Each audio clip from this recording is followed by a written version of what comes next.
Hello, ഞാനിന്ന് വന്നിരിക്കുന്നത് ഏത്തക്ക വെച്ചിട്ടുള്ള ഒരു വിഭവം ഉണ്ടാക്കാനാണ്. ഇവിടെ ഉണ്ടാക്കിയപ്പോൾ ഞാനത് വീഡിയോ എടുത്തു, എന്നാൽ പിന്നെ എഡിറ്റ് ചെയ്ത് പോസ്റ്റ് ചെയ്യാമെന്ന് വെച്ചു. അപ്പോൾ ഇന്നത്തെ കഥയിലെ നമ്മുടെ നായകൻ ഏത്തക്ക കുട്ടപ്പനാണ്. ഏത്തക്ക 3 എടുത്തിട്ടുണ്ട്.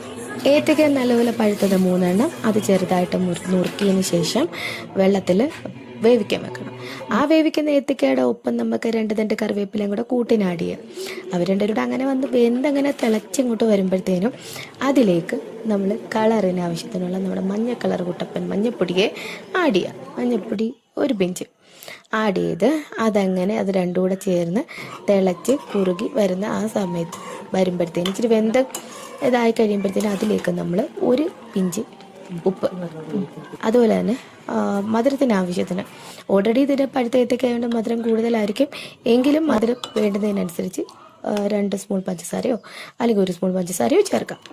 എന്നിട്ട് അത് നല്ലപോലെ വെന്ത് ഉടഞ്ഞു വരുന്ന പരുവത്തിലാകുമ്പോഴത്തേന് നമ്മൾ അരപ്പ് ചേർക്കാം. അരപ്പിൽ ചേർക്കേണ്ട സാധനങ്ങൾ എന്തൊക്കെയാണെന്നറിയോ?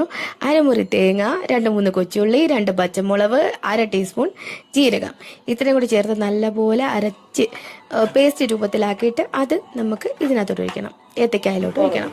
ഏത്തക്കയും മരപ്പൂടെ ഒന്നുകൂടെ തിളക്കട്ടെ. തിളച്ച് വന്ന് കഴിയുമ്പോഴത്തേന് കുറുകി വന്ന് കഴിയുമ്പോഴത്തേന് ഇതിനകത്തെ പ്രധാന നായിക വരാൻ പോവാണേ. അതാണ് തൈര്. തൈരിനെ നമ്മൾ തീ ഏറ്റവും ചെറിയ ഫ്ലെയിമിലോ അല്ലെങ്കിൽ ഓഫ് ചെയ്തതിനു ശേഷം മാത്രമേ നായിക നമുക്കിതിനകത്തോട്ട് എടുത്തുള്ളൂ. തൈര് അങ്ങോട്ട് ആഡ് ചെയ്ത് കഴിയുമ്പോഴത്തേന് വെന്ത് അവിഞ്ഞിരിക്കുന്ന ഏത്തക്കായലോട്ട് തൈര് അങ്ങോട്ട് ചേർന്ന് ലയിച്ച് കുറുകി വന്നു കഴിയുമ്പോൾ വെറും ഏത്തക്കായിരുന്ന ഏത്തക്കയ്ക്ക് പുറകിലൊരു പേര് വന്നു, ഏത്തക്ക പച്ചടി. അത് തൈരോടെ ചേർത്തതിന് ശേഷം നമുക്ക് വിളിപ്പേരാണ്. എന്തിൻ്റെയും കൂടെ തൈര് ആഡ് ചെയ്തതിന് ശേഷം നമ്മൾ അതിനെ പച്ചടിയായിട്ടോ കിച്ചടിയായിട്ടോ ഒക്കെ വിളിക്കുമല്ലോ. അതുകൊണ്ട് അതിന് ശേഷം നമ്മൾ വിളിക്കുന്ന പേരാണ് ഏത്തക്ക പച്ചടി. അങ്ങനെ ഏത്തക്ക പച്ചടി റെഡിയായിരിക്കുന്നു.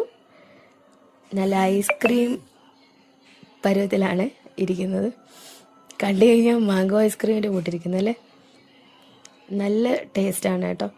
നിങ്ങൾ ഉണ്ടാക്കി നോക്കിയിട്ടുണ്ടായിരിക്കും എല്ലാവരും. ഇല്ലെങ്കിൽ ഒന്ന് ട്രൈ ചെയ്ത് നോക്കിയിട്ട് അഭിപ്രായം പറയണേ. തൈര് കട്ട തൈരാണ് ഏറ്റവും കൂടുതൽ ചേർക്കാൻ നല്ലത്. പിന്നെ തൈര് നമ്മുടെ ലഭ്യത അനുസരിച്ച് ചേർക്കാം കേട്ടോ.